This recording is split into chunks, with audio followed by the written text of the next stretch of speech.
I've got conflicting messages here, so I'm either talking to Dane or Octavio right now. Octavio Martinez? Hi, Octavio. You're from Magnolia, Texas, and this Yes, is sir. fake. How Welcome. you doing? What do you got? Oh, well, first of all, thank you for taking the call.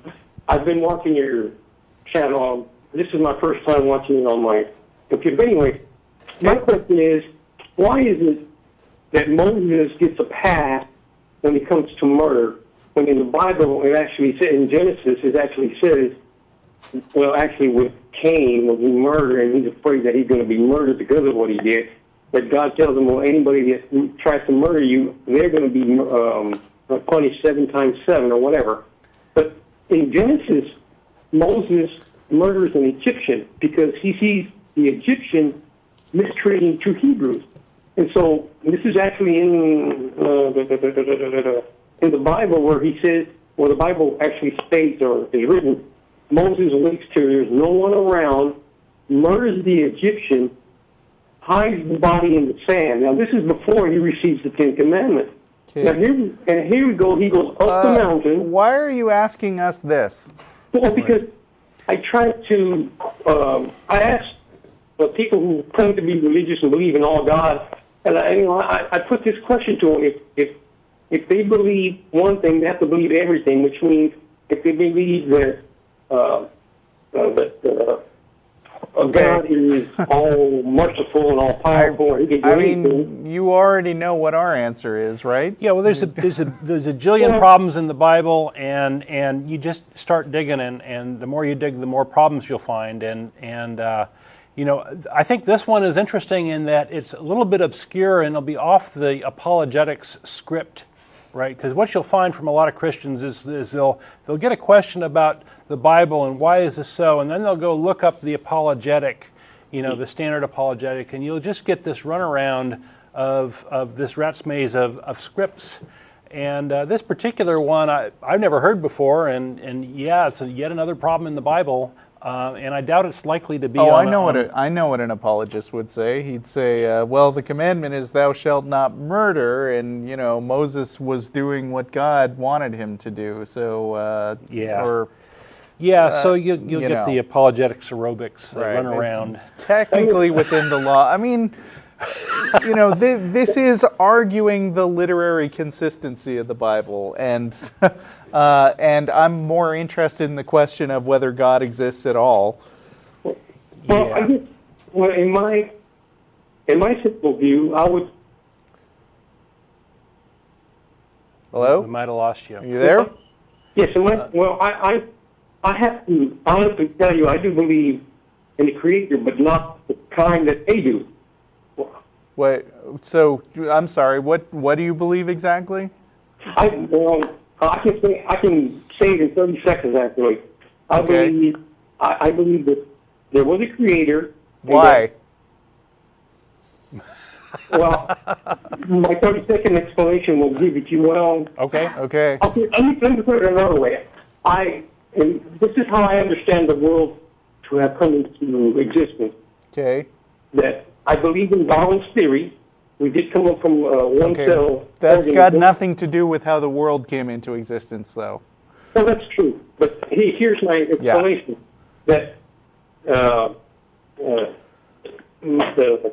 Creator that I believe existed at the time, maybe still does, that he saw that this that the whatever was coming towards this planet, which was going to be called Earth, and he allowed the Earth to actually, whatever organism may have landed on there, to thrive. And so from the time that the organism landed on this Earth, he was hands off, and he let it develop. As it did, from an organism to a fish to a cape or whatever. Where did you get this information from, though? Well, I guess it's something that I had to reconcile with myself about God and what he created or what he didn't create. So this is the nature of theology. It's kind of made up stuff about God. Right. Sorry. I understand that, but from my simple mind, I have to get around the fact that I don't want to get into that something for nothing thing. I don't want to get into that. But I guess in my simple mind, I guess I have to make sense of it, and to me, that makes sense. Well, it's perfectly honest and perfectly legitimate to say, "Hey, I don't know." Yes, I don't know. And that's a good answer, and it's truthful. And if it bothers you that you don't know, go find out more and go learn about it. And that's kind of one of the tenets of science is that the folks that are doing science are passionate about learning things and figuring out how the universe works. And that's why I really enjoy your program, because you don't have any absolutes about anything. You say go learn, go question. Yeah. Read up on the subject if you don't know what this particular. I like that. Yeah, but don't believe what we tell you. Oh, absolutely. But I mean, the important thing about this point of view is that when you don't know something, you don't make up stuff to fill in the answer. You don't. Right. I mean, if you say I believe in a creator who does this and this and this, and I say why, and you don't have a reason, then maybe you should think about like not saying so much I believe in that, but just saying, well, it could have happened that way, but I don't know.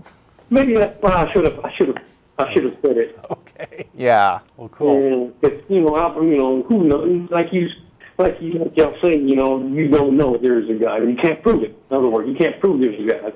Right. Well, a lot of folks who have God beliefs believe that the God created the universe itself. So by the time planets are there, it's a bit late. But I don't know. Yeah.